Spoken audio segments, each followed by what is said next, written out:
जिन्हें दाम प्यारे उन्हें दाम दे दो, जिन्हें दाम प्यारे उन्हें दाम दे दो। मुझे राम प्यारे मुझे राम दे दो, मुझे राम प्यारे मुझे राम दे दो। मेरी हर परीक्षा का परिणाम दे दो, मुझे हर परीक्षा का परिणाम दे दो। मुझे राम प्यारे मुझे राम दे दो, मुझे राम प्यारे मुझे राम दे दो।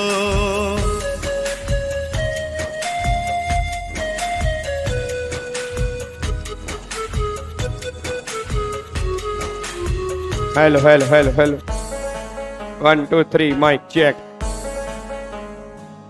Hello hello hello hello. जीवन अधूरा मेरे राम बिन है,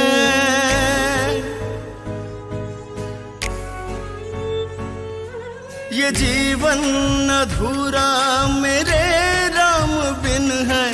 इसी एक उलझन में हर एक दिन है, उन्हीं के सहारे की उम्मीद में हूँ। भंवर पार कर ली किनारा कठिन है, उन्हें कोई जाकर ये पैगाम दे दो, उन्हें कोई जाकर ये पैगाम दे दो। मुझे राम प्यारे मुझे राम दे दो, मुझे राम प्यारे मुझे राम दे दो। गुड इवनिंग भाई, गुड इवनिंग जी। की हाल चाल जी? वधिया हो सारे? तंदुरुस्त हो? फैमिली वधिया एकदम? चलो बहुत वधिया वधिया ही होना चाहिए जी। अच्छा, आज वाली क्लास सिर्फ और सिर्फ हमारी CS प्रोफेशनल के बच्चों के लिए है।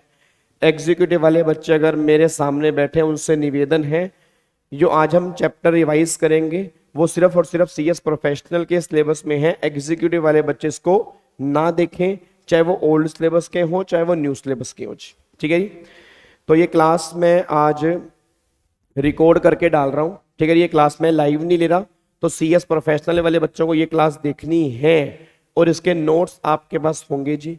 वो ऑलरेडी टेलीग्राम चैनल के ऊपर पूरी की पूरी GST की समरी बुक पड़ी हुई है CS प्रोफेशनल वाले बच्चों की अलग से।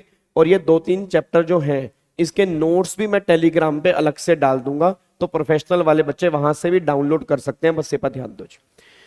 फिर प्रोफेशनल वाले बच्चों की रिक्वेस्ट आ रही थी कि सर क्या आप इनकम टैक्स की जो मैराथन अभी लेने वाले हैं क्या वो हमारे लिए एप्लीकेबल है? बिल्कुल एप्लीकेबल है।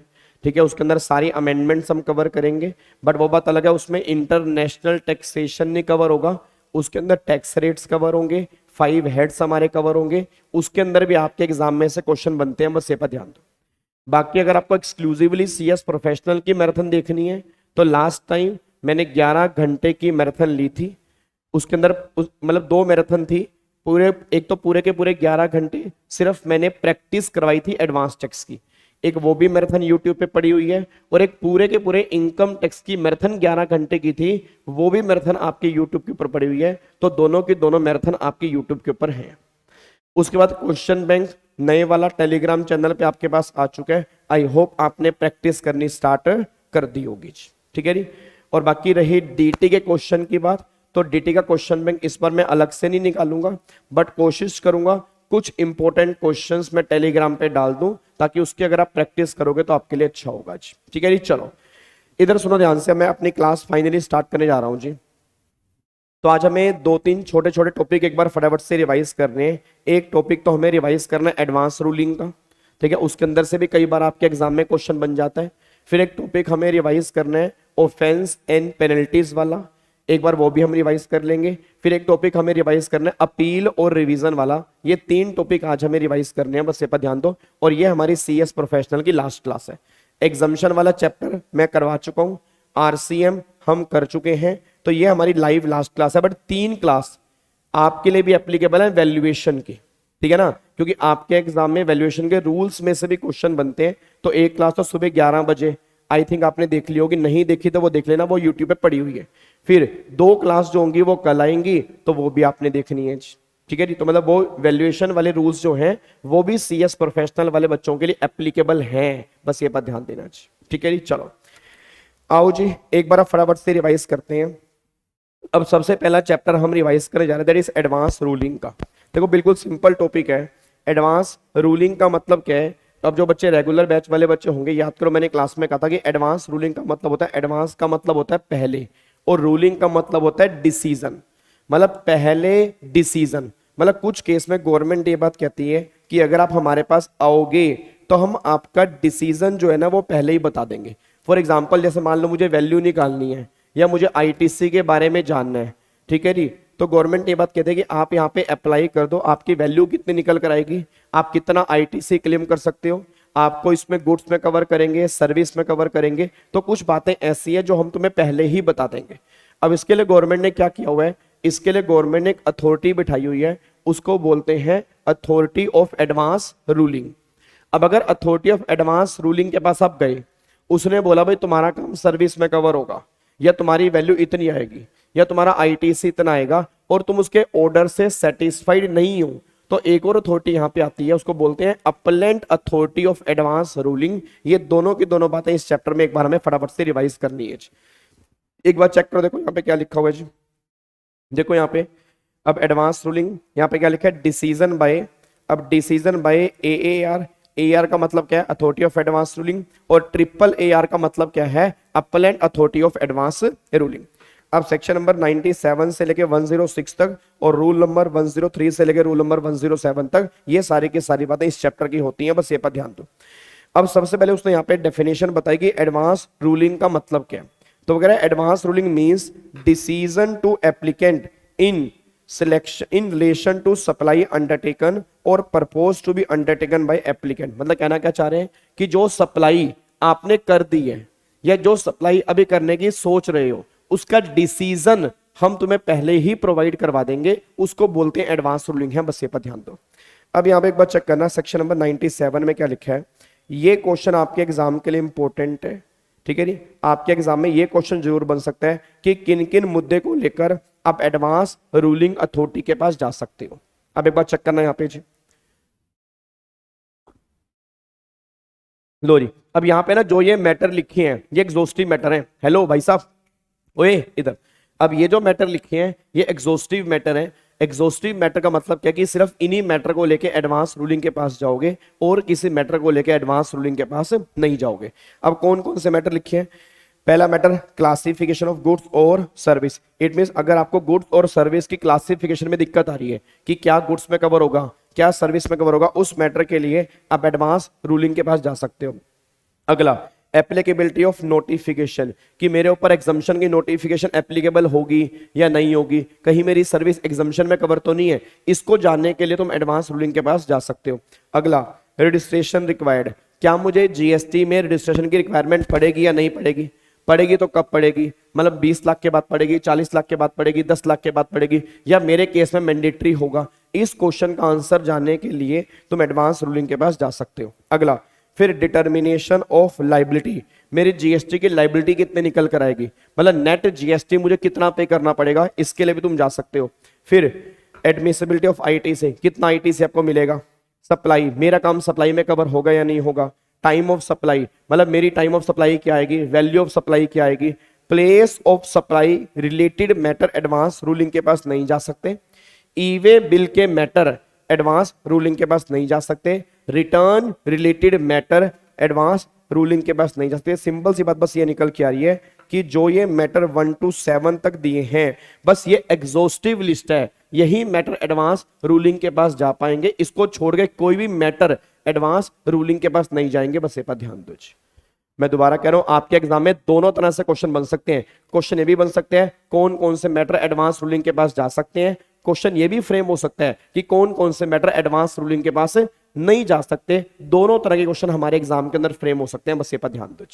कोई दिक्कत वाली बात तो नहीं है। चलो अब बच्चा ये बात कह रहा है, चलो सर ये बात हमें समझ में आ गई भाई कौन कौन से मैटर एडवांस रूलिंग के पास जा सकते हैं। अब इन मैटर को हमें एडवांस रूलिंग के पास लेके कैसे जाना है, अब ये पूरा प्रोसीजर आपके सामने है, एक बार चेक करो। सबसे पहले अपेलेंट, अपेलेंट कौन होगा? रजिस्टर्ड पर्सन या अनरजिस्टर्ड पर्सन जो इस बारे में जानना चाह रहा है कि हाँ भाई मेरी वैल्यू क्या होगी, आईटीसी क्या होगी, मतलब जिसके दिमाग में क्वेश्चंस है उसकी बात हो रही है। तो चाहे वो आरपी हो चाहे वो यूआरपी हो, तो वो कह रहे हैं कि पहले एप्लीकेशन, एप्लीकेशन लेके जाएगा, साइन कौन करेगा? अब साइन अपना उस एप्लीकेशन में साइन कर देगा, साथ में फीस, फीस कितनी जमा कराएगा? 5000 सीजीएसटी, 5000 एसजीएसटी, टोटल 10,000 रुपए की फीस जमा करानी है और फॉर्म भरना पड़ेगा जीएसटी ARA 01, ये फॉर्म अप्लाई कर देगा AAR। अच्छा, AAR का मतलब क्या हो गया? Authority of advance ruling. अब इसमें कौन होगा? Member appointed by central government और स्टेट गवर्नमेंट। कौन होगा? जॉइंट कमिश्नर या उससे ऊपर के ऑफिसर जो होंगे इसके अंदर बैठे होंगे, बस ये पर ध्यान दो। अब जैसे आपने एप्लीकेशन डाली, अभी एप्लीकेशन की कॉपी फॉरवर्ड की जाएगी, किसको फॉरवर्ड की जाएगी? यहाँ पे जो कंसर्न ऑफिसर है, कंसर्न ऑफिसर जो नॉर्मली तुम्हारा केस देखेगा, जो नॉर्मली तुम्हारा केस देखेगा, उसके पास कॉपी फॉरवर्ड की जाएगी, उससे बुक्स ऑफ अकाउंट्स मंगाई जाएंगे कि ये एसएससी एडवांस रूलिंग में आ चुका है, इसके जितने भी बुक्स ऑफ अकाउंट्स है वो आप हमारे पास जमा करवा दो। फिर सेकंड पॉइंट ये निकल के आ रहा है कि अब कॉपी आपने फॉरवर्ड कर दी, अब यहाँ पे दो ऑप्शन होंगे। दो ऑप्शन क्या होंगे? या तो आपकी एप्लीकेशन एडमिट होगी या वो क्या होगी? रिजेक्ट होगी। अच्छा, अभी ये मान लेते हैं कि मैंने एडवांस रूलिंग की एप्लीकेशन डाली और मान लो डिपार्टमेंट ने रिजेक्ट कर दी, तो उस केस में क्या होगा जी? If question raise in application already pending, अगर एक क्वेश्चन ऑलरेडी पेंडिंग है, मतलब फॉर एग्जांपल आपने हाई कोर्ट, सुप्रीम कोर्ट में मान लो पहले कोई केस किया हुआ है या आप किसी डिपार्टमेंट के पास पहले गए हुए, मतलब ये क्वेश्चन पेंडिंग है अभी, तो गवर्नमेंट ने कहा फिर तुम्हारी एप्लीकेशन रिजेक्ट हो सकती है। Decided in any other, decided in any proceeding, मतलब किसी और प्रोसीडिंग में इस मैटर को डिस्कस कर लिया गया है और उस पर डिसीजन भी आ चुका है, इस मैटर का होगा क्या? तो अब ऑलरेडी डिसीजन आ चुका है तो इस मैटर पर हम कोई सॉल्यूशन नहीं दे सकते, बस ये बात ध्यान दो। फिर अब पहले क्या करना पड़ेगा? रिडक्शन से पहले आपको अपॉर्चुनिटी ऑफ बीइंग हर्ड देनी पड़ेगी, मतलब शो कॉज नोटिस देना पड़ेगा। फिर पास ऑर्डर ऑफ रिडक्शन कॉपी देनी पड़ेगी एप्लीकेंट को और कंसर्न ऑफिसर को कि हमने इसकी एप्लीकेशन जो है वो रिजेक्ट कर दिया, बस ये पर ध्यान दो। अच्छा, अगर एप्लीकेशन एडमिट हो जाए तो क्या कर लेंगे? Examine further material place by application and obtain by authority, मतलब अब उसके बाद क्या करेंगे? फर्दर इंक्वायरी करेंगे। फर्दर इंक्वायरी कैसे करेंगे? जो भी इंफॉर्मेशन मैं प्रोवाइड कराऊंगा वो और जो डिपार्टमेंट प्रोवाइड करवाएगा वो, उन दोनों को वेरिफिकेशन करके हम फर्दर प्रोसीडिंग करेंगे। फिर examine applications and record, give opportunity to being heard, आपको सुनने का मौका दिया जाएगा। एप्लीकेंट और AR कंसर्न ऑफिसर को एक कॉपी आगे भेजी जाएगी जी। उसके बाद फिर यहाँ पे निकल के आ रहा है difference in opinion between members of authority. अब मान लो अथॉरिटी में AAR में फॉर एग्जांपल 3 मेंबर बैठे हैं, अब 2 मेंबर एक चीज पे एग्री कर रहे हैं और तीसरा मेंबर उस चीज पे एग्री नहीं कर रहा। अब अगर डिफरेंस ऑफ ओपिनियन अगर उस अथॉरिटी का आ गया, उस केस में क्या होगा जी? एक बात मैं बताऊं, जैसे मान लो सुप्रीम कोर्ट की बेंच में 3 जजेस बैठे हैं, अब 3 जजेस में 2 जजेस बोल रहे हैं, जैसे आजकल केजरीवाल जी जेल में है, अब 2 जजेस ने बोला यार केजरीवाल जी को ना बेल मिल जानी चाहिए, एक जजेस कह रहा है कि बेल नहीं मिलनी चाहिए। अब मेजोरिटी है तो बेल मिल जाएगी, एक ने कहा बेल मिलनी चाहिए, एक ने कहा बेल नहीं मिलनी चाहिए, तीसरे ने कहा मैं इसमें वोटिंग नहीं करूंगा, अब तुम देख लो तुम्हें क्या करना है। अब यहाँ पे क्या हो गया? डिफरेंस हो गए, अब एक कह रहा है मिलेगी, एक कह रहा नहीं मिलेगी, अब क्या करेंगे? तो गवर्नमेंट ने बोला उस केस में आप क्या करोगे? अगर डिफरेंस ऑफ ओपिनियन है तो, अगर डिफरेंस ऑफ ओपिनियन नहीं है, अगर नहीं है फिर तो एडवांस रूलिंग प्रोनाउंस कर दोगे, ऑर्डर पास कर दोगे with in 90 days of application, फिर एक कॉपी दे दोगे एप्लीकेंट को और कंसर्न ऑफिसर को। बट अगर डिफरेंस ऑफ ओपिनियन मान लो है यस, तो फिर हम ये रेफरेंस दे देंगे appellate authority of advance ruling, मतलब हमसे हायर लेवल की authority that is appellate authority of advance ruling, यहाँ पे केस उसके पास चला जाएगा, बस ये पर ध्यान दो, ठीक है जी। अब यहाँ पे एक बार चेक करना, अब अगर मान लो आपने ऑर्डर प्रोनाउंस कर दिया, अब जो भी आपने ऑर्डर प्रोनाउंस किया उसके भी 2 केस होंगे।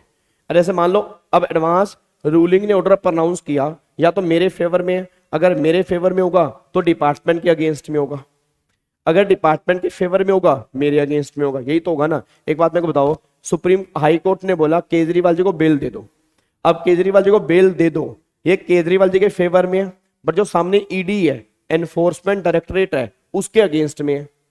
अब केजरीवाल जी को बेल मत दो तो उसके अगेंस्ट में अपील करेंगे, तो मतलब जब भी ऑर्डर पास होगा वो किसी ना किसी के फेवर में, किसी ना किसी के अगेंस्ट में होगा।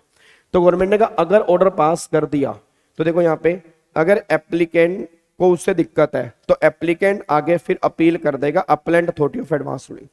अगर डिपार्टमेंट के अगेंस्ट में है तो डिपार्टमेंट अपील करेगा। अब अपील अगर करनी है अपीलेंट अथॉरिटी बस कैसे करनी है, application fees GST ARA 02 fees जमा करवानी पड़ेगी 10,000 CGST और उसके बाद 10,000 SGST।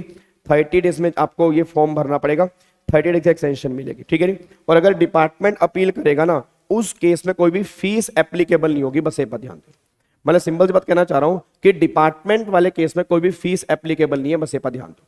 मतलब अगर असेसी अपीलेंट अथॉरिटी के पास जा रहा है उस केस में फीस एप्लीकेबल है, अगर डिपार्टमेंट अपीलेंट अथॉरिटी के पास जा रहा है उस केस में कोई भी फीस एप्लीकेबल नहीं होगी। ये बात आपकी यहां पे लिखी हुई है जी। अब यहां पे एक बार आ जाओ जी। अब आप चले गए अपीलेंट अथॉरिटी के पास, फिर अपीलेंट अथॉरिटी क्या करेगी, ऑर्डर पास करेगी। अब या तो फेवर में अगेंस्ट में। अब what if difference in opinion, अगर उनके भी ओपिनियन में डिफरेंस आ गया तो क्या होगा जी, फिर advance ruling can not be issue, फिर एडवांस रूलिंग खत्म हो जाएगी और नो फर्दर अपील पॉसिबल, कोई भी फर्दर अपील पॉसिबल नहीं है। ये पूरा प्रोसेस एडवांस रूलिंग का निकल के आ रहा है। तो सिंपल सी बात निकल के आ रही है, बिल्कुल सिंपल प्रोसेस है। देखो एक बार मैं दोबारा बता रहा हूं, एडवांस रूलिंग का मतलब होता है कि जो ट्रांजैक्शन तुम एंटर कर चुके हो उसके बारे में तुम्हें जानना है उसका रिजल्ट आने से पहले। जैसे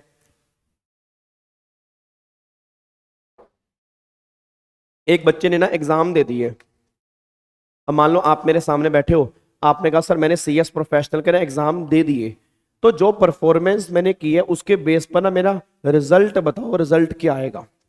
अभी इंस्टीट्यूट ने रिजल्ट नहीं निकाला, तुम उससे पहले ही रिजल्ट जानना चाह रहे हो कि तुम्हारे एग्जाम में रिजल्ट क्या होगा, या अभी तुमने एग्जाम देने हैं उससे पहले अपनी परफॉर्मेंस के बेस पे तुम रिजल्ट जानना चाह रहे हो। तो ट्रांजैक्शन हैज बीन अंडरटेकन और परपोज टू बी अंडरटेकन, दोनों केस में एडवांस रूलिंग की बात हो सकती है, बस ये पर ध्यान दो।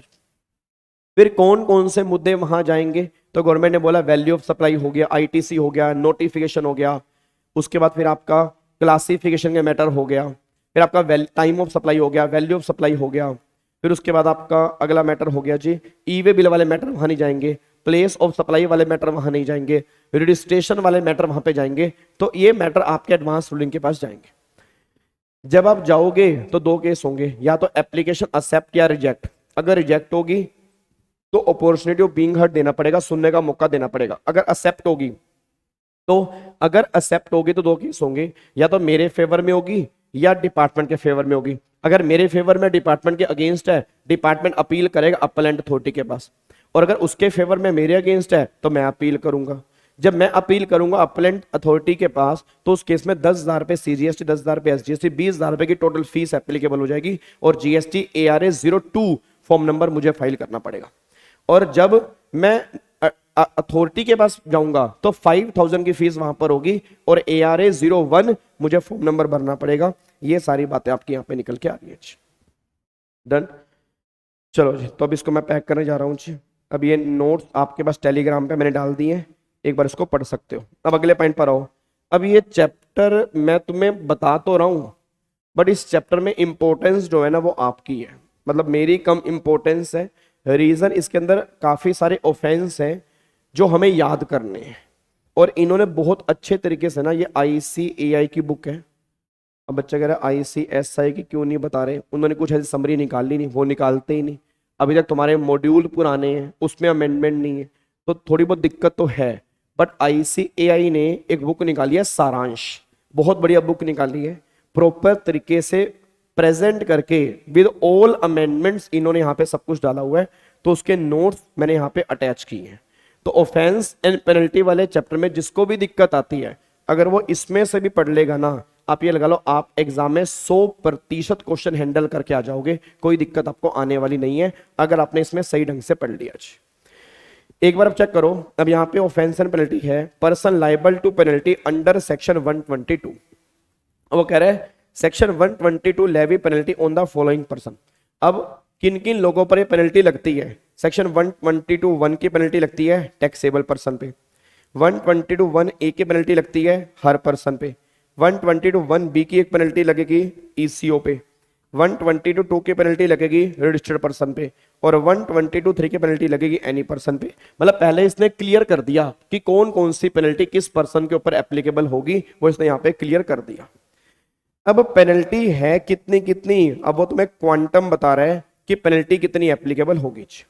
मैं दोबारा बोलूंगा, इसमें मेरी इंपॉर्टेंस कम है, तुम्हारी इंपॉर्टेंस ज्यादा है, क्योंकि पेनल्टी हमें याद होनी बहुत जरूरी है। ठीक है, और हर बार एग्जामिनर का बहुत गहरा नाता है जहां पर भी लिमिट्स होती हैं। आपने भी देखा होगा पास्ट ईयर क्वेश्चन के अंदर पेनल्टी में से क्वेश्चन बन जाता है, ऑफेंस में से क्वेश्चन बन जाता है, एडवांस रूलिंग में से क्वेश्चन बन जाता है, अपील में से क्वेश्चन बन जाता है। रीजन क्योंकि बच्चे ये टॉपिक छोड़ के जाते हैं। बट अगर आप इस नोट से पढ़ोगे तो बहुत सिंपल हो जाएगा आपके लिए पढ़ना, और आई थिंक उसके बाद आप कोई गलती नहीं करके आओगे। देखो यहाँ पे क्या लिखा है। अब अगर 122(1) की बात करते हैं तो कितनी पेनल्टी है, 10,000 पे, और amount equivalent to any of the following applicable as the case में भी, मतलब 10,000 पे, और जो भी इसमें से आपका अमाउंट बनता है विच एवर इज हायर, इतने की पेनल्टी आपको देनी पड़ेगी। और अगर बात करूंगा IGST लॉ की तो ये 10,000 हो जाएगा 20,000, और ये amount whichever is higher, इतने की पेनल्टी आपको देनी पड़ेगी। अब एक बार चेक करो क्या कहना चाह रहा है। वो कह रहा है 10,000 amount equivalent to any of the following applicable as the case में। पहला टैक्स इवेड, अगर आपने टैक्स इवेड किया मतलब GST इवेड किया तो 10,000, और GST जितना भी इवेड किया विच एवर इज हायर, मतलब कम से कम 10,000 रुपए की पेनल्टी तो आपके हाथ में एप्लीकेबल होगी ही होगी। बस ये बात ध्यान दीजिए, अपने दिमाग में एक बात लेकर आओ कि कम से कम 10,000 रुपए की पेनल्टी आपके लिए एप्लीकेबल होगी ही होगी। बस ये बात ध्यान दो। आगे देखो, अगर आपने TDS नहीं काटा तो जितना भी TDS नहीं काटा वो और 10,000 विच एवर इज हायर। अगर आपने TCS कलेक्ट नहीं किया तो 10,000 और जो TCS कलेक्ट नहीं किया विच एवर इज हायर। अगर आपने ITC मान लो फॉर एग्जांपल गलत क्लेम किया, उस केस में ITC और 10,000 विच एवर इज हायर। अगर आपने रिफंड गलत क्लेम किया तो जो रिफंड गलत क्लेम किया वो और 10,000 विच एवर इज हायर। इस केस के अंदर आपकी पेनल्टी निकल के आ रही है। और अगर बात करूंगा IGST की तो 10 की जगह 20 है, बाकी सारी की सारी बातें यहाँ पे सेम है, इसमें कोई दिक्कत नहीं है। क्या मेरी बात समझ में आ रही है? पक्का पक्का। तो ये आपकी पेनल्टी एप्लीकेबल हो जाएगी सेक्शन 122 सब सेक्शन 1 के अंदर। बस ये पर ध्यान दो। अब अगले पॉइंट पर आओ जी। अगले पॉइंट देखो, अब इसमें ना क्या क्या ऑफेंस निकल के आ रहे हैं, एक बार वो चेक करना है, ये याद करने वाली बात है। एक बार चेक करो अब 122(1) में क्या क्या ऑफेंस है। भाई जो ऊपर पेनल्टी दी गई है, ऊपर पेनल्टी कितनी दी गई है 10,000 और ऑफेंस। अब 10,000 और ऑफेंस तो विच एवर इज हायर, यही बोले ना भाई 10,000 और offence whichever is higher. तो क्वेश्चन बस ये निकल के आ रहा है कि ऐसे कौन कौन से ऑफेंस हैं जिसके लिए पेनल्टी मेरे हाथ में एप्लीकेबल है। देखो यहाँ पे क्या लिखा है। पहला कह रहे हैं section 122(1) give the list of 21 different offences which can be divided in the broad category. मैं कह रहा हूं भाई साहब इतनी बढ़िया प्रेजेंटेशन दी है ना इन्होंने, याद करना इतना आसान हो जाएगा तुम सोच भी नहीं सकते। सर 122(1) में ना टोटल मिला के 21 ऑफेंस है। अब इन्होंने क्या किया, 21 ऑफेंस को ना कैटेगराइज कर दिया। अरे जब मैं कहता हूं 21 ऑफेंस को कैटेगराइज कर दिया, मतलब कि जो ऑफेंस रिफंड से रिलेटेड है वो रिफंड में डाल दिए, TDS वाले TDS में डाल दिए, इनवॉइस वाले इनवॉइस में डाल दिए, ITC वाले ITC में डाल दिए। मतलब एक ऊपर हेडिंग बना दी ताकि आपके दिमाग में क्लैरिटी रहे कि नीचे दिए गए ऑफेंस इनसे रिलेटेड हैं। बहुत बढ़िया प्रेजेंटेशन दी है। चेक करो क्या कह रहे हैं। कह रहे ऑफेंस रिलेटेड टू इनवॉइस। पहला कह रहे हैं अगर आपने गुड्स और सर्विस की सप्लाई, ठीक है, without issue of any invoice, मतलब आपने गुड्स सप्लाई कर दिया, सर्विस सप्लाई कर दी और आपने इनवॉइस इशू नहीं किया, या इनवॉइस इशू किया इनकरेक्ट इनवॉइस इशू किया, फॉल्स इनवॉइस इशू किया, उस केस में आपने ऑफेंस कर दिया। या issue any invoice bill without the supply of goods और सर्विस और both in violation of provision of act, मतलब आपने इनवॉइस इशू किया या इनवॉइस इशू नहीं किया, अगर किया तो एक्ट का वायलेशन किया, उस केस में ऑफेंस है। इशू एनी इनवॉइस और document using the registration number of another registered person, मतलब मैंने इनवॉइस इशू किया किसी और के GST नंबर से, तो क्या मैंने फ्रॉड किया? नहीं किया। भाई अगर मैं इनवॉइस इशू करूंगा तो अपने GST नंबर से करूंगा ना। अगर मैंने किसी और के GST नंबर से इनवॉइस इशू कर दिया तो 122(1) के अंदर मैंने ऑफेंस कर दिया।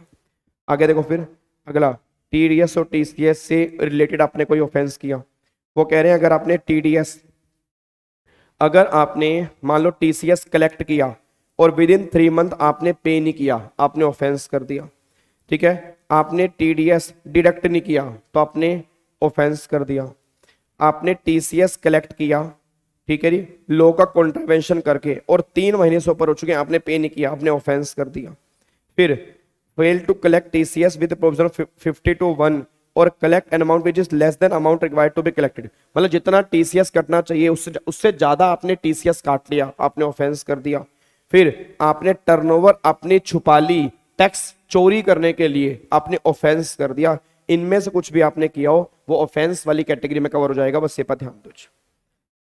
फिर ITC से रिलेटेड ऑफेंस, आपने ITC ले लिया without actual receipt of goods, आपने गुड्स रिसीव नहीं किए, सर्विस रिसीव नहीं किए, उसके बिना आपने ITC ले लिया, आपने ऑफेंस कर दिया।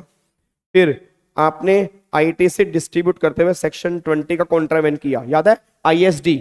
हेलो भाई साहब, अभी हमने ISD वाला चैप्टर किया था, तो ISD में टर्नओवर की रेशो में डिस्ट्रीब्यूट करते हैं ITC, तो अगर आपने वैसे डिस्ट्रीब्यूट नहीं किया, उसको कॉन्ट्रावेंट कर दिया, आपने ऑफेंस कर दिया। आपने फ्रॉडलेंटली रिफंड क्लेम कर लिया, झूठा रिफंड क्लेम कर लिया, आपने ऑफेंस कर दिया। आपने बुक्स ऑफ अकाउंट्स मेंटेन नहीं किए, आपने बुक्स ऑफ अकाउंट्स गलत मेंटेन किए, आपने books of accounts incorrect maintain किए, आपने ऑफेंस कर दिया। आप रजिस्ट्रेशन करवाने के लायबल थे, आपने फिर भी रजिस्ट्रेशन नहीं करवाया, आपने ऑफेंस कर दिया। आपने रजिस्ट्रेशन के टाइम पर फर्निश किए फॉल्स इंफॉर्मेशन, आपने ऑफेंस कर दिया। फिर transport any taxable goods without the cover document, आपने गुड्स को ट्रांसपोर्ट किया विदाउट द डॉक्यूमेंट, आपने ऑफेंस कर दिया। Supply, transport or store any goods which has been reason to believe are liable to confiscation, आपने उस गुड्स को store किया, उस गुड्स को ट्रांसफर किया जो कॉन्फिस्केशन के लायबल है, मतलब वो गुड्स कॉन्फिस्केटेड होने चाहिए थे, आपने ऑफेंस कर दिया। और फिर अदर ऑफेंस में आ रहा है कि ऑब्स्ट्रक्ट और prevent any officer in discharge is duties या टेम्पर्ड विद डिस्ट्रॉय, मतलब आपने कुछ मटेरियल इंफॉर्मेशन को टेम्पर किया, डिस्ट्रॉय किया। डिस्पोज ऑफ और टेम्पर ऑफ एनी गुड्स, अपने गुड्स को डिस्पोज ऑफ कर दिया या उसके साथ छेड़खानी की। इन सभी ऑफेंस पर गवर्नमेंट कह रही है कि आपकी पेनल्टी हम एप्लीकेबल कर देंगे 120:1 वाली, बस ये पर ध्यान दो। और कितनी पेनल्टी है? 10,000, और जो भी ये ऑफेंस का अमाउंट है इनमें से हायर, ये पेनल्टी 120:1 में लगेगी। और 90% क्वेश्चन आपके एग्जाम में 120:1 का ही बनेगा, बस ये पर ध्यान दो। आगे देखो फिर 120:1A penalty of an amount equivalent to tax evaded or input tax availed or pass on, मतलब सिंपल बात कहना चाह रहा है कि 120:1A में 10,000 और अमाउंट विच एवर हायर नहीं है, जितना भी अमाउंट आपने टैक्स इवेड किया होगा उतने के बराबर पेनल्टी लग जाएगी 120:1A के अंदर। आगे पेनल्टी अंडर सेक्शन 122(1B), इसमें पेनल्टी कितनी है? वही CGST, SGST, UTGST 10,000 और जो भी अमाउंट बनता है विच एवर इज हायर, और अगर IGST है तो 10 का 20 हो गया, ये सेम रहेगा विच एवर इज हायर, इतने की पेनल्टी आपके हाथ में एप्लीकेबल हो जाएगी। अगला फिर आ रहा है पेनल्टी अंडर सेक्शन 122(2). अब देखो यहाँ पे 122 में क्या है, अब अगर मान लो आपने कोई फैक्ट छुपाए, आपने कुछ इंफॉर्मेशन छुपाई, तो कितनी पेनल्टी है? CGST में 10,000 और 10% विच एवर इज हायर, और यहाँ पे IGST में 20,000 और 10% विच एवर इज हायर। और फिर for reason of fraud any wilful misstatement और suppression of fact of tax evade, तो सेम अगर आप चेक करोगे ऑलमोस्ट सेम पेनल्टी यहाँ पर एप्लीकेबल है 122 आपके 2 के अंदर। क्या मेरी बात समझ में आ रही है आपको? देखो ये पेनल्टी ना आपको याद करनी पड़ेगी। कैसे याद होंगी इसका तरीका बता रहा हूं मैं। इसका तरीका सिंपल सा याद करने का है, आप डेली सारी पेनल्टी मत पढ़ो, डेली 2-3 पेनल्टी पढ़ो, ऑटोमेटिकली वो याद होंगी। अगर सारी पढ़ने की कोशिश करोगे तो सारी के सारी भूल जाओगे, बस ये पर ध्यान दो। ठीक है, उसके बाद 122(3) की पेनल्टी 25,000 रुपए तक एक्सटेंड होगी और टोटल मिला के 50,000 रुपए तक की पेनल्टी लगेगी। देखो यहाँ पे क्या लिखा है, fine for failure to furnish statistics, आपने स्टैट सही से पे नहीं किए तो उस केस में 10,000। ठीक है जी, अगर फर्स्ट टाइम डिफॉल्ट है, और अगर मान लो IGST 20,000। अगर कंटिन्यू ऑफेंस है, आप बार बार ये ऑफेंस करते जा रहे हो, तो 100 रुपए पर डे, जितना भी डिले 100 रुपए पर डे और 25,000 विच एवर इज लेस, और अगर IGST है तो 200 रुपए पर डे और 50,000 विच एवर इज लेस। ये बस ये पर ध्यान दो। तो अगर एग्जाम में क्वेश्चन बन जाता है, एग्जाम में क्वेश्चन क्या बनेगा कि for example fine for failure to furnish statistics, अगर आपने स्टैटिस्टिक्स मतलब फेल कर दिया, फर्निश नहीं किए, तो इतनी पेनल्टी आपके हाथ में एप्लीकेबल होगी। अब जर्नल पेनल्टी कितनी है, ये भी एग्जाम में बन जाता है कि जीएसटी में जनरल पेनल्टी कितनी है, तो जनरल आपके 25,000 रुपए की जनरल पेनल्टी है।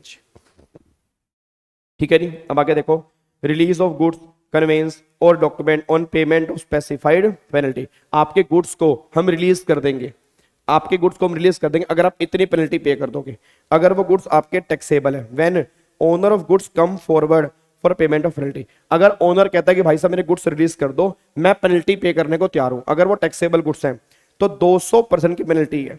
और आईजीएसटी के अंदर भी 200, यहां 400 नहीं है, मैं दोबारा बोलूंगा यहां 400 नहीं है, यहां 200% है। और अगर एग्जम्प्टेड गुड्स है तो lower of 2% of value of goods और 25,000 विच एवर इज लेस, और यहां पे लोअर ऑफ 4% और 50,000 which ever is less. When owner of goods does not come forward for payment of penalty, अगर ओनर खुद सामने नहीं आता, तो अगर ओनर खुद सामने नहीं आता फिर गवर्नमेंट अगर पेनल्टी लगाएगी तो ज्यादा लगाएगी, तो गवर्नमेंट ने बोला पेनल्टी लगेगी equal to higher of the following 50% और 200% of tax payable whichever is higher, अगर वो टैक्सेबल गुड्स है। ठीक है जी। और अगर मान लो आईजीएसटी की बात करूंगा, ये 50 वाला 100 हो जाएगा, 200 ही रहेगा, क्योंकि 200 से ऊपर की पेनल्टी एप्लीकेबल नहीं हो सकती। अगर एग्जम्प्टेड गुड्स है तो लोअर ऑफ 5% और 25,000 विच एवर इज लेस, और 10% और 50,000 विच एवर इज लेस, इतने की पेनल्टी एप्लीकेबल हो जाएगी। कब? अगर ओनर खुद सामने नहीं आता कि मैं पेनल्टी पे करने को तैयार हूं। ठीक है जी। अब उसके बाद देखो यहाँ पे फाइन, ये आपका फाइन लगेगा जी। ठीक है। अब यहाँ पे चेक करना, जो ऑफेंस आपके 132 में निकल के आ रहे हैं, cases where prosecution can be initiated. अभी देखो, अभी तक जो हमने ऑफेंस किए 122(1) में, वो सारे के सारे थे इन ऑफेंसेस पे आपकी पेनल्टी लग जाएगी। अब गवर्नमेंट कह रही कुछ ऑफेंस ऐसे हैं भाई पेनल्टी तो लगेगी, साथ में प्रोसिक्यूशन भी होगा, मतलब जेल भी होगी। अब कौन कौन से ऑफेंस है? सप्लाई विदाउट इनवॉइस, आपने बिना इनवॉइस के सप्लाई कर दी, क्या ये इनवॉइस 122 में था? यस, तो वहां पर पेनल्टी भी और आपकी प्रोसिक्यूशन भी है। Issuance of invoice without supply, वहां पर भी था। Wrongful fraudulent availment of ITC, tax collected but not paid beyond 3 month, वहां पर भी था। टैक्स इवेजन वाले केस वहां पर भी थे। उसके बाद फिर फॉल्स इंफॉर्मेशन, वहां पर भी था। Dealing in goods liable to confiscation, वहां पर भी था। Dealing in service and contribution GST law, वहां पर भी था। अटेम्प्ट टू कमिट और abet any offence mention above, तो इस केस में गवर्नमेंट कह रही ये आपको जेल होगी। अगर 5 करोड़ से ऊपर की चोरी है तो 5 साल तक एंड फाइन आपके हाथ में एप्लीकेबल है। और अगर चोरी 2 करोड़, मतलब आपकी चोरी 2 करोड़ से ऊपर की है और 5 करोड़ तक की है तो फिर 3 साल की जेल है। और अगर चोरी आपकी 1 करोड़ से ऊपर की 2 करोड़ तक की है तो 1 साल की जेल है। और अगर चोरी आपकी मान लो 1 करोड़ तक की है तो 6 महीने की जेल जो होगी वो आपके हाथ में एप्लीकेबल हो जाएगी। बस ये पर ध्यान दो। तो ये आपको बता रहे हैं कितने टाइम की जेल आपको हो सकती है, साथ में फाइन तो लगेगा, साथ में जेल भी हो जाएगी। यहां पर गवर्नमेंट ये बात कहना चाह रही है, बस ये पर ध्यान दो। क्या मेरी बात समझ में आ रही है आपको?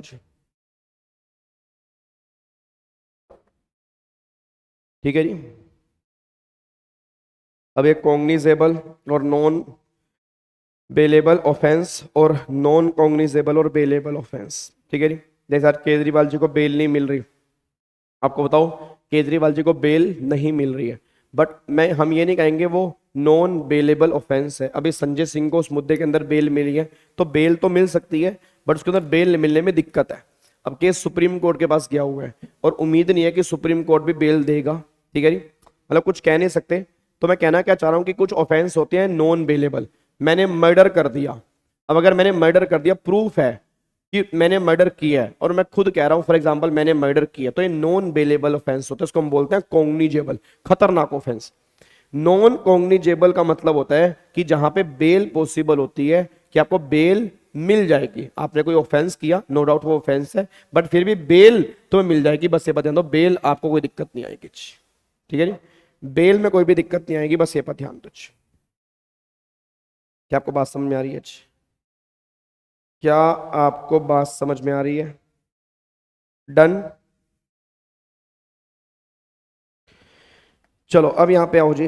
अब ये टॉपिक हमारा था ऑफेंस एंड पेनल्टी का। मैं दोबारा बोलूंगा, एक बार अच्छे तरीके से पढ़ लेना। देखो ठीक है ना, क्योंकि देखो मैं सिर्फ यहाँ पे खड़े होके आपको बता सकता हूँ यहाँ पेनल्टी है, याद करनी वो हमें खुद पड़ेंगी। और ये तीनों चैप्टर ऐसे हैं, कई बार इन तीनों में से 5-5 नंबर के क्वेश्चन मिले, मतलब 15 नंबर के 3 चैप्टर भी हो सकते हैं प्रोफेशनल लेवल पे।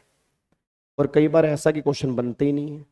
ठीक है, तो बने या नहीं बनेंगे वो कुछ नहीं कह सकते, हमारा काम बस ये कि हमने अपना बेस्ट देना है, बस ये पर ध्यान दो। क्या मेरी बात समझ में आ रही है? और प्रोफेशनल वाले बच्चे, अगर आपको पता है या नहीं पता, मैं बता दूं, मेरी आईबीसी की रिवीजन भी डेली आ रही है, तो आपने आईबीसी पहले कहीं से भी पढ़ाओ, मैटर वो नहीं करता। बट अगर आपको लगता है कि आपको आईबीसी रिवाइज करना है, 8 क्लास आईबीसी की रिवीजन की हो चुकी हैं, 1-1 घंटे की हैं, स्पीड फास्ट करके भी सुनोगे तो भी आपका आईबीसी अच्छे ढंग से रिवाइज हो जाएगा। उसकी प्रॉपर प्लेलिस्ट बनी हुई है। तो जो मेरा रेगुलर बैच सीआर और आईबीसी का चलता है, तो जब मैं उनकी रिवीजन करवाता हूं तो मैं यूट्यूब पे भी डाल देता हूं। तो अगर किसी को करनी है आईबीसी की रिवीजन, वो यूट्यूब पे डली हुई है, आप वहां से भी उसकी रिवीजन कर सकते हो, बस ये पर ध्यान दो। ठीक है, चलो अब यहां पे आ जाओ जी। अब एक लास्ट चैप्टर जो हम रिवाइज करने जा रहे हैं, that is appeal and revision. अब ये अपील एंड रिवीजन का मतलब क्या है वो सुनो जी। देखो, अपील का मतलब होता है, जैसे इनकम टैक्स के अंदर भी अपील होती है। अब इनकम टैक्स के अंदर भी क्या होती है? Appeal, CIT, ITAT, high court, supreme court. अच्छा, अपील नॉर्मली हम कब करते हैं? जब हमारे अगेंस्ट में कोई काम होता है। भाई याद करो, आपको मैंने क्लास में एग्जांपल दिया था, अगर आप घर में 2-3 भाई बहन हो, अगर तुम्हारे साथ कुछ गलत होता है तभी तो तुम अपनी कहीं फरियाद लेके जाते हो ना। अपील का मतलब क्या होता है? फरियाद, कि अपनी बात दूसरे वाले को सुनाना कि दुहाई हो हमारे साथ गलत हुआ है। अब गलत हमारे साथ हुआ है, अब ये दुहाई कौन सुनेगा हमारी?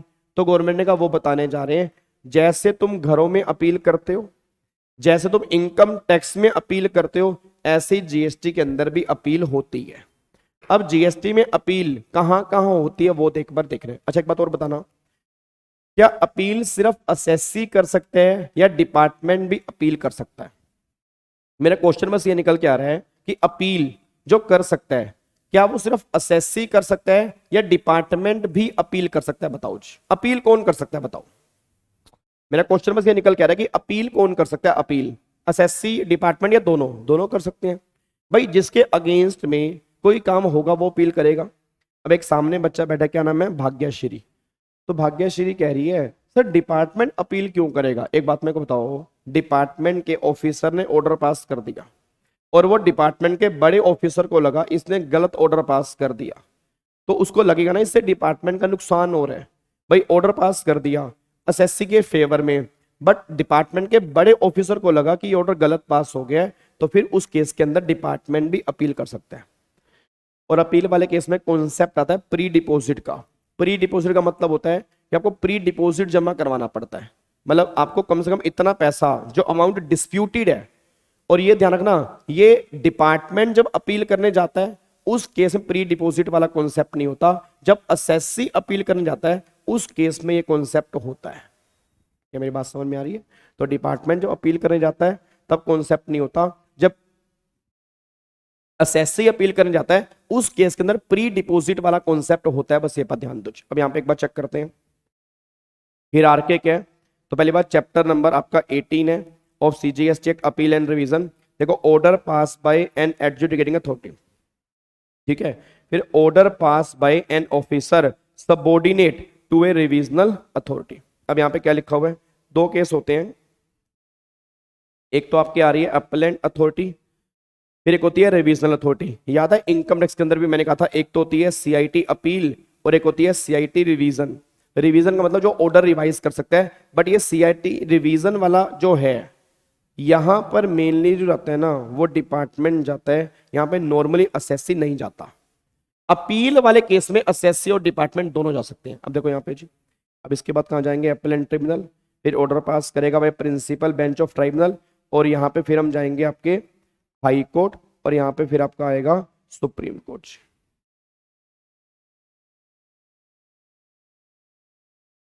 ठीक है जी। अब उसके बाद अगले पॉइंट पर आओ। अब यहां पे चेक करो, appeal to appellate authority. Appeal to appellate authority ये सबसे पहले वाली अथॉरिटी है। अपीलेंट अथॉरिटी मतलब फर्स्ट अथॉरिटी। अपीलेंट अथॉरिटी, फिर ट्राइब्यूनल, फिर हाई कोर्ट, फिर सुप्रीम कोर्ट, इस तरह से होता है। अब देखो, अपील टू अपीलेंट अथॉरिटी क्या लिखा हुआ है? ये वाला पॉइंट डिपार्टमेंट के लिए है और ये वाला पॉइंट एसएससी के लिए। पहले हम पढ़ते हैं एसएससी वाला। क्या कह रहा है?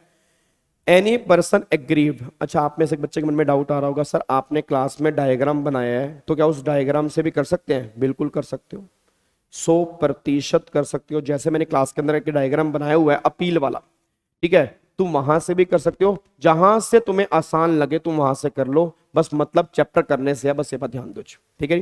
अब एक बार चेक करना, any person aggrieved by any decision order pass by adjudicating authority pass under GST law. It means अगर कोई पर्सन एग्रीव्ड है, एग्रीड मतलब उससे जस्टिफाई नहीं करता, सेटिस्फाई नहीं करता जो डिपार्टमेंट ने ऑर्डर पास किया, तो वो क्या करेगा? Within 3 months from the date of communication of set order, ठीक है, और delay of 1 month can be condone, 1 month की एक्सटेंशन पॉसिबल है। फॉर्म नंबर है अपील का GST APL 01, और फिर उसको प्री डिपोजिट जमा करवाना पड़ेगा। अगर अपील करनी है ट्राइब्यूनल में, प्री डिपोजिट ऑफ टैक्स कितना, interest, fine, fee and penalty arising from the impugned order as admitted by appellant along with 10% of the tax in dispute। मतलब जितना भी टैक्स, सिर्फ टैक्स, हेलो भाई साहब, सिर्फ टैक्स, इंटरेस्ट नहीं, पेनल्टी नहीं, जितना अमाउंट टैक्स का डिस्प्यूटेड है उस डिस्प्यूटेड अमाउंट का 10% आपको प्री डिपोजिट जमा कराना है। अब देखो डिपार्टमेंट वाले केस में कोई भी लो नहीं है, डिपार्टमेंट में कमिश्नर में direct any officer subordinate to him apply to appellate authority to determine specified point relating to legality and propriety of order adjudicating authority pass under GST law। कितने महीने? 6 महीने, एक्सटेंशन 1 महीने, यहाँ पे 6 महीने प्लस में 1 महीने है, यहाँ पे 3 महीने प्लस में 1 महीने। Form number GST APL 03। आप चेक करो, प्री डिपोजिट वाला पॉइंट कहीं भी डिपार्टमेंट वाले केस में नहीं आ रहा, अगर असेसी अपील करेगा उस केस के अंदर प्री डिपोजिट की बात होगी, बस ये पर ध्यान दो। अब आगे देखो जी, अब यहाँ पे The AA will give the appellant a chance to be heard, मतलब पहले सुनने का मौका दिया जाएगा, फिर AA में allow the applicant during the hearing of any new ground, अगर कोई नए ग्राउंड ऐड करने हैं जो पहले नहीं थे, अगर वो जस्टिफाई है, रीजनेबल है, तो वो नए ग्राउंड भी तुम्हारे ऐड हो सकते हैं। उसके बाद appellant अथॉरिटी में कंफर्म ऑर्डर वो कंफर्म कर सकता है, मॉडिफाई, अनल, कैंसिल, मतलब the decision or order appellant against for making further inquiry as necessary। अब यहां पे अगले पॉइंट पर आओ जी। अब अगला पॉइंट लिखा है appellant authority। अब appellant authority में क्या लिखा है? वही, अगर डिसीजन appellant authority का अगेंस्ट आ गया, अब चाहे वो असेसी के चाहे वो डिपार्टमेंट के, फिर वो आगे कमिश्नर के पास वो अपील में जाएंगे। अब कमिश्नर के पास मतलब अपील, तो अगर मान लो उसने लिखा है if the decision order against which the appeal is to be filed is pass by additional or joint commissioner, ठीक है, तो फिर वो कमिश्नर के पास जाएंगे, ठीक है, मतलब कमिश्नर, अपीलेंट अथॉरिटी जो कमिश्नर है। फिर if decision order against which is to appeal is to be file is pass by deputy or assistant commissioner, फिर वो जॉइंट कमिश्नर के पास जाएंगे, मतलब जो डिप्टी और असिस्टेंट कमिश्नर से बड़ा होता है, फिर वो जाएंगे जॉइंट कमिश्नर के पास, ठीक है जी।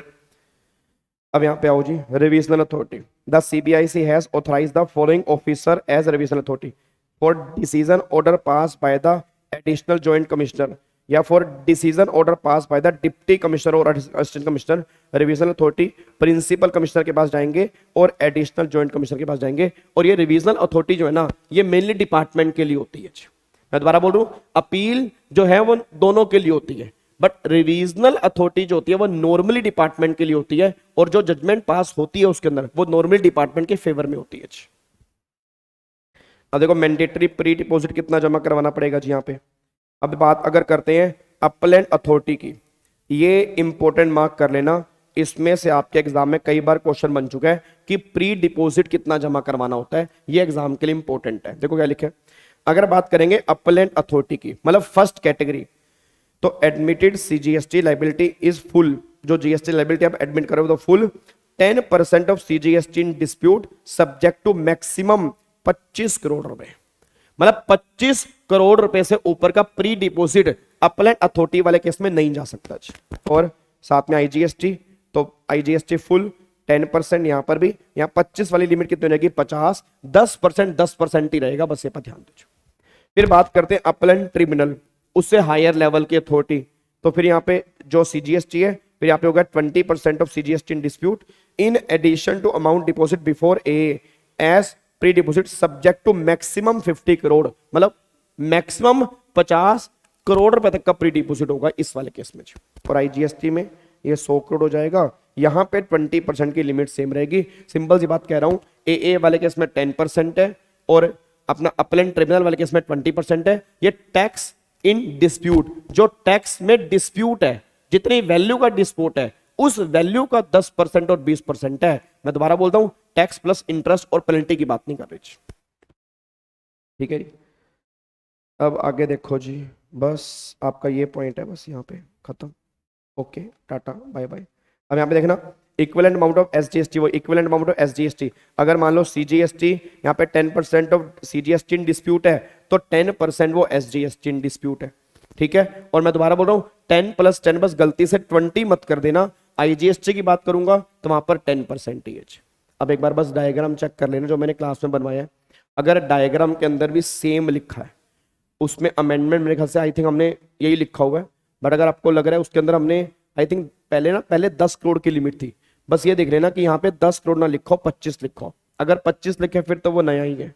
ठीक है, यहाँ पे 50 है आईजीएसटी वाले केस में, ऐसे यहाँ पे 50 है, अपीलेंट ट्रिब्यूनल में यहाँ पे 100 है, बाकी सारी बातें ऑलमोस्ट सेम है जी।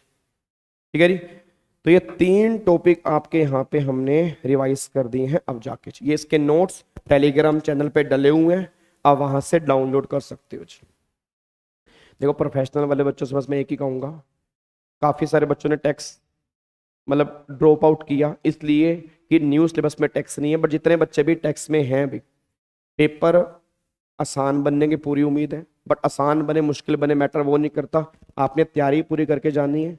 आपके प्रोफेशनल लेवल पे कोई अमेंडमेंट नहीं है इतनी, क्योंकि डीटी में सिर्फ टैक्स रेट में चेंज है। अगर आप 12 घंटे लगा के वो मैराथन देख लोगे, थोड़ा सा कॉन्फिडेंस आपका बढ़ जाएगा।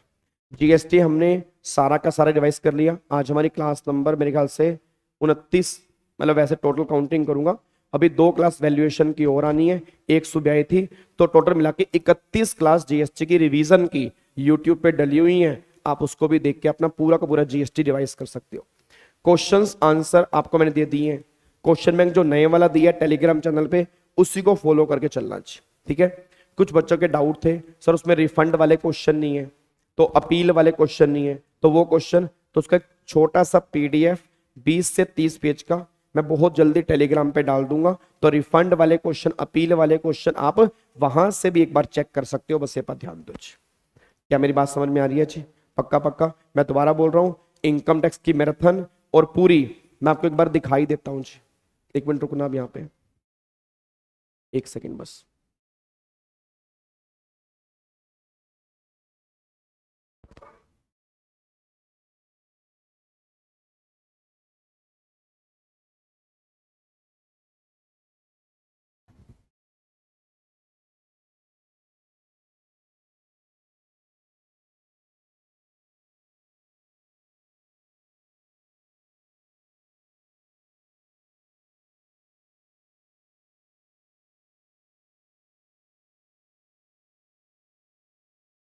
नॉर्मल प्रॉफिट पर नहीं लगता, वो लगता है बुक प्रॉफिट के ऊपर। लो जी, अब एक बार आपको मैं दिखाता हूं, कहां पे ओनली पीपीटी नहीं आ रहा।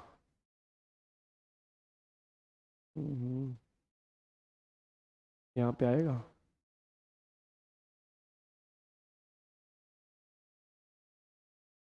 अब आएगा मेरे ख्याल से,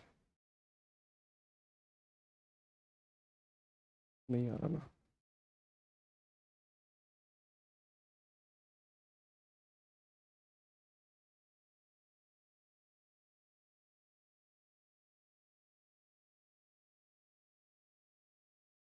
हाँ, अब आपको दिख रही होगी ना? हाँ अब दिख रही है। तो देखो ये 11 घंटे की सीएस प्रोफेशनल की इनकम टैक्स की मैराथन है। ठीक है, ये आपके यूट्यूब चैनल पे डली है, इसको आप देख सकते हो। और एक 11 घंटे का और सेशन है जिसमें सिर्फ प्रैक्टिस है, सिर्फ प्रैक्टिस है, आप उसको भी देख सकते हो। ये मैराथन आपके सामने है। ठीक है जी, चलो तो फिर बाकी हम मुलाकात करेंगे 20 तारीख को शाम को 7 बजे। आपके लिए मैराथन वो है, बिल्कुल है, क्योंकि आपके एग्जाम के अंदर भी पीजीबीपी में से क्वेश्चन बन जाते हैं। ठीक है, टोटल इनकम वाले क्वेश्चन बन जाते हैं, तो आपको एक बार वो जरूर देखनी है। ओके जी, bye bye, tata, thank you so much, जय हिंद, God bless you, love you all, thank you so much. Bye bye, love you all, bye bye जी, थैंक यू सो मच।